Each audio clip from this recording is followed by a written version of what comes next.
Hello everyone! Wow, napakasarap naman ng merienda na to. Coconut macaroons cake. Super easy lang gawin.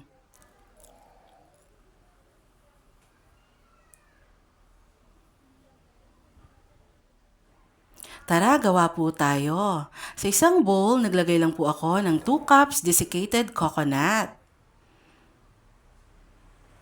Half tablespoon of baking powder.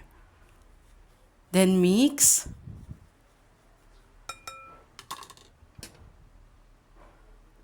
After that, half cup po ng melted butter.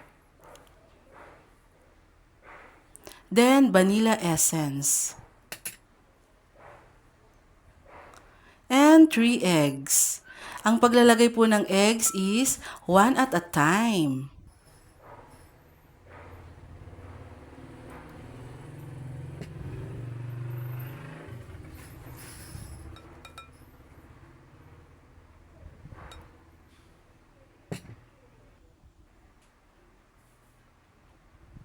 Then, nilagyan ko rin po siya ng condensed milk. Small lang po yung nilagay ko. Then, mix.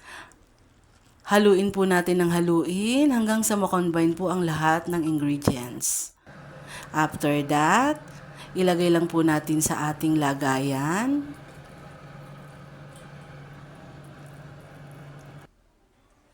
Then, isalang na po natin sa turbo broiler.